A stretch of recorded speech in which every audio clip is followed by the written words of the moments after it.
face it, you don't find too many socialists in elective office in this country, and one is elected mayor of a sizable city. Well, that's news. It's also Phil Donahue's topic this morning. Good morning, Jane. A couple of facts. Burlington is the largest city in Vermont. The state has about 500,000 people. Burlington has about 38,000. Situated as it is on Lake Champlain with the Adirondack Mountains viewable, it's a lovely, lovely spot in this country. We'd like you to meet its new mayor. This is Mayor Bernard Sanders. Mayor Sanders got a lot of attention recently, not only with his 10-vote victory out of about 9,500 votes cast, but mostly because he is a socialist. And everybody reading that article said, my goodness, how did this happen in good old conservative Vermont? How do you respond? Well, in Vermont, being conservative is different perhaps than being conservative elsewhere in the country. Also, what I think most people don't know is Vermont happens to be one of the very poorest states in the country. And although we're a little bit better off in Burlington, we still have enormous economic problems. I won the election, I think, because we effectively put together a coalition of low-income people, elderly people who in Vermont are very often up against the wall economically, in very bad shape. Some of our city trade unions. The cops supported you, didn't they? The police department supported us, yes. The Patrolmen's Association did, right. So you had police officers voting for you who probably voted for Ronald Reagan. Well, I'm not so sure that I don't know, if I can say that. But that's certainly... But the police officers in our particular city are earning, they're trade unionists.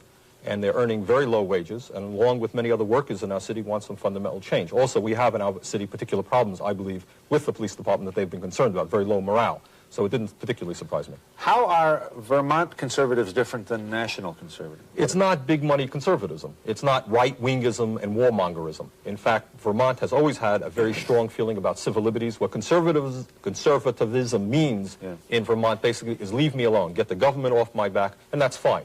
It's a respect for other people's rights. We disagree, we'll talk it out. And that's a very different conservatism that says, let's go to war, supranationalism, and so forth. If I were the president of the largest bank in Burlington, I'd be real nervous about you. Well, they may be. They may be. But I think, and they are. But I think what we've often talked about also is that my powers as mayor are in many ways limited. And I have my visions as to what life should be in Vermont, in Burlington, and in the United States. But within Burlington, I acknowledge everybody knows what my powers are, and they're very limited. Right. We're not going to go around nationalizing banks or nationalizing industry. In fact, we want industry in Vermont that pay decent wages, and we're going to go out and bring that in like every other mayor in the United States is. We are going to speak out, though, on national and international issues which affect the city of Burlington. For example, obviously, we're very concerned about Mr. Reagan's policies, which are impacting devastatingly on low-income and working people. We're concerned about the policies in our own state government, which are affecting low-income people negatively. Yeah. But we know what our powers are within the city of Burlington. When you sit around with your own friends talking about the world here, how we got here, where we're going, right. What's the biggest grievance? Give us your overview. All right, here. what we're talking about is that we believe in democracy. I mean, the problem with the word socialism is that very often it's been equated with what happens in the Soviet Union, which is authoritarianism and totalitarianism. I believe very strongly in the right of dissent, and I think people with my ideas fight for those things very strongly. What we talk about is the fact that in our society, theoretically a democratic society, you have a handful of people who control our economy. You have maybe 2% of the population that owns 1/3 of the entire wealth of America, 80% of the stocks, 90% of the bonds. And these people have incredible power. They sit on huge corporations like the Chase Manhattan Bank, the multinational corporations, and they determine the destiny of our entire country. As you know, perhaps 50% of our population has so given up on the democratic process, they don't even vote, and those are primarily poor people. Your state is thought of as not only beautiful, but the place you go to get away from all that big city smut and soot and all the crud and you've got those wonderful ski areas. Yeah. Hooray, let's go. More tourism for Vermont. How do you feel about that? Well, there's yes and no. I think we don't object to people coming into Vermont to spend money. That's fine. But we do know within our own state, we happen to be, sadly, one of the very poorest states in America. And many of the people in Vermont themselves cannot afford to go to the downhill skiing. We do more cross-country skiing. It's cheaper.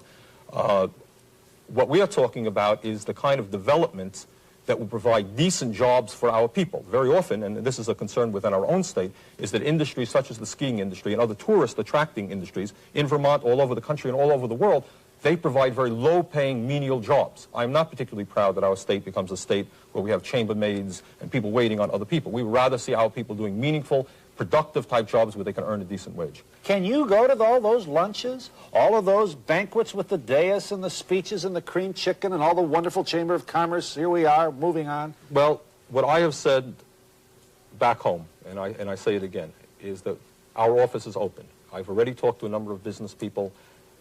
We will communicate. We're not shutting out anybody.